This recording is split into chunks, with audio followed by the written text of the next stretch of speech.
The Seahawks did the impossible, turning a forgotten quarterback and a rebuilt roster into a Super Bowl monster. John Schneider created a machine nobody saw coming, but now the NFL is waiting to see if this unstoppable force can survive the ultimate test.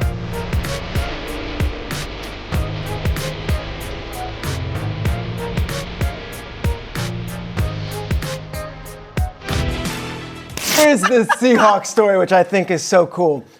John Schneider, the GM, who's not a household name everywhere, is the best executive in this sport. And what he has done is unprecedented. He's the first GM in NFL history to take two different teams to the Super Bowl with entirely different rosters. Seattle's never been through that lull. They've always been good. They've never had those years of 4-13 or 5. So what's your answer? Is the answer to the Seattle? Seattle. It's amazing what they've done because they didn't have to go through the sewer of the NFL to get back here. They didn't have to rebuild ever. They just thread the needle perfectly, and now they're a whole new team. You and the quarterback are best friends. You're another quarterback on the field. And then whenever you leave, obviously it's like, whoa, we thought that was going to be a forever thing. Going back to Washington, to the Seattle Seahawks, and then what do? Oh, just win a Super Bowl. Mm-hmm. So can you tell me when you get back to Seattle, is it a little, or get to the Seattle Seahawks, is it a little weird? And then how early in there do you think, oh, we have a team that nobody outside of this place thinks can win it all, but I believe in what we have in here because of what I'm seeing, and I've obviously done it in the past. Yeah, it was an interesting way of all that stuff working out because without a doubt, I mean, it was still, we were still, probably a quarter of the way through the season coming out of the tunnel. It's like weird coming out of this side of the stadium, because I'd come up the other side for so many times. So it was just kind of, that took some getting used to. And eventually it does. Eventually it does become just what life is. But then the other side of that is like, you spent 8 years in LA and we did things a certain way in LA. Like it was, Sean has, his alchemy is science, we're scientifically building like what we know works, what we know is going to win games. And so that's just all I knew. And you get to Seattle and it's like, hey, there's a piece of this is like, hey, we're just going to play harder than you. We're going to just outcompete you. We're just going to play more physical than you. And so there was this other side of things. It's like, man, you can still, there's more than one way to win a football game, to, build a culture. It was very different. So it took a second to be like, man, what is the expectation? Because this is so different going through training camp in terms of how it's built and what you're projecting out. You're not seeing the data sheets, right? I'm not seeing the Excel spreadsheet that says this is how we're going to win games. It's like, no, we're just gonna come and hit them really, really hard, and we're just gonna like will ourselves to win. And then that came to life. God, I love that. It was like, go through training camp in LA. If the offense had a bad day, the entire day was awful. Like there was nothing good that happened. If the offense was bad, it's like, no, this is awful. Sean's in a terrible mood. He's ripping everyone. There was days in training camp where I thought, oh boy, we just had a tough one offensively. And Mike brings it up, he's like, hey guys, this is how we practice. Right? That needs to be the model every time. You're like, oh yeah, there's like this like thing. The offensive coaches, defensive coaches, just seeing their side of the ball. So that part was nice because you're like, okay, there's a little bit of like, you get to be your own, like you really are your own critic on a lot of this stuff, and you're really challenging yourself as an offense. But then the other side of that is like the defensive challenge of going against our defense day in and day out, and we go, Mike's a big believer in ones-on-ones. Like during training camp, it's ones-on-ones drill work. In LA, it was a little bit more ones-on-twos. Like you're getting looks. You're working on specific things against specific looks that maybe like the defense doesn't want to major in. So you're going against twos that are giving you certain looks, so you can test plays out. In Seattle, it was just ones-on-ones. Let's go compete over and over and over and over again. So you're seeing, what ended up being the best defense in the league on a daily basis. That's a great challenge for us offensively. We're going to fight these dudes. Yeah. I like that a lot. I am a huge fan. And Seattle is not going to get talked about enough ever because of how far away it is. I mean, you understand because you've been out there for a long time. But it's like the respect that they should be taking from everybody in the league has probably already happened. And now media is just going to have to catch up. But I'll tell you, the more I hear, the more I love. Tell me about Sam Darnold, okay? Because I love that story a lot, okay? I thought him leaving Minnesota was wild. Like, this guy finally did it, finally found it. This is finally the right spot. And then it's like, well, he also got offered $100 million. Where it's like, all right, you got to go do what you got to do at this stage. He was cast off, had to take his own journey.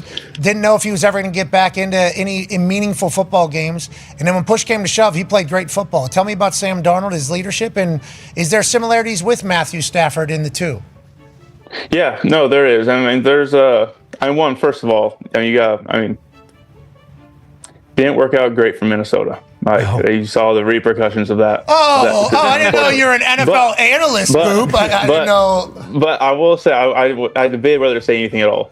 But that being said, I'm really thankful that we were able to be the benefactors of that decision in Seattle. And so, Sam, I think the coolest thing about Sam is he is one of the few, maybe one of the only quarterbacks in the history of the NFL to be written off, to be a high draft pick, to be written off, go through multiple teams, multiple organizations, end up being a backup, and then to come back and reemerge and then go and win a Super Bowl.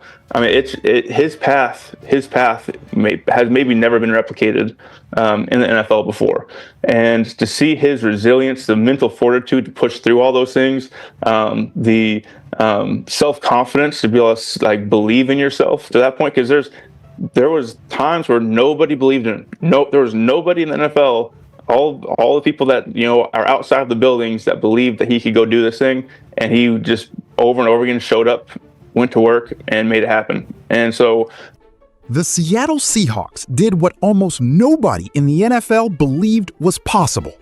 They turned a forgotten quarterback, a reshaped roster, and a completely new identity into a Super Bowl machine.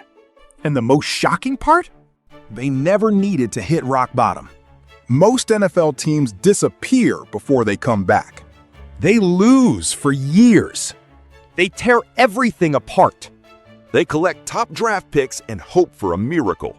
Seattle never did that. Instead, John Schneider built something almost impossible in modern football. A team that could evolve without collapsing. A franchise that changed everything, without losing what made them dangerous. And now, history is being rewritten. Because John Schneider has accomplished something no other general manager in NFL history has done. He built 2 different Super Bowl teams with 2 completely different rosters. Different players, different eras, different identities, but the same result. Championship-level football. For years, Schneider was overlooked compared to the biggest names in football. But what he created in Seattle proves one thing. The best executives are not always the loudest. Sometimes they are the ones quietly building a monster nobody notices until it is too late. But what makes Seattle's rise even more unbelievable is not just who they became. It is what they avoided becoming. Because the Seahawks escaped the darkest place every NFL team fears. Seattle has always been competitive. They never experienced those nightmare seasons where a franchise completely falls apart. No 4-win disaster. No endless rebuild. No years of being irrelevant. Instead, they made difficult decisions while staying alive.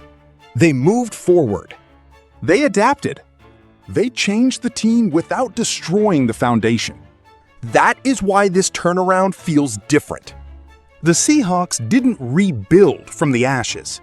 They rebuilt while the building was still standing. And then came the biggest gamble. Sam Darnold. A quarterback many people had already given up on. A former high draft pick who went from being viewed as the future to fighting just to stay in the league. He moved through different organizations. He became a backup. He became a forgotten name. But Seattle saw something others missed. They saw confidence. They saw toughness. They saw a quarterback who refused to let his career end before his story was finished. And when the moment arrived, Sam Darnold delivered. The player nobody believed in became the quarterback leading Seattle to a Super Bowl. But Sam Darnold's comeback was not just about talent. It was about finding the right culture. And Seattle had created something completely different. After 8 years around Sean McVay's system in Los Angeles, Sam Darnold had experienced football built like science. Everything had a reason. Every play had a purpose. Every detail was calculated. But Seattle was different. Mike Macdonald's philosophy was built around something much more physical. Competition, discipline, violence at the line of scrimmage. The message was simple. We are going to play harder than you. We are going to hit harder than you. We are going to find a way to win when everything gets difficult. And that mentality showed up every single day. Training camp was not about protecting players. It was about testing them. Mike Macdonald believed in constant one-on-one competition. The offense against the defense. The best players against the best players. No hiding. No excuses. And when your offense spends every practice competing against one of the best defenses in football, Sunday games become easier. Because Seattle was not just building plays, they were building toughness. And at the center of this entire transformation was the player who represented everything Seattle believed in. A quarterback who went from being written off to proving the entire league wrong. Sam Darnold's journey might be one of the greatest redemption stories the NFL has seen. Because the hardest battle was never physical. It was mental. It takes incredible belief to keep fighting when everyone else has already decided who you are. There was a time when people around the league questioned whether Darnold would ever return as a meaningful starter. But he kept working, kept preparing, kept believing. And Seattle gave him the opportunity to finally prove it. His story represents the entire Seahawks organization. A team that was underestimated. A team that was ignored. A team that nobody expected to reach the top. But now the conversation has changed. John Schneider built the roster. Mike Macdonald built the mentality. Sam Darnold completed the story. And the rest of the NFL is watching. Because Seattle is no longer the surprise. They are the threat. The question is not whether the Seahawks can shock the league. They already did. The real question is, can anyone stop what they have created? Yo, mic check 1 to 2, -1, -2. Game over for this video, folks. Smash that like button, drop a comment, and subscribe to stay in the huddle for more. This is NFL Madness, bringing the heat and signing out.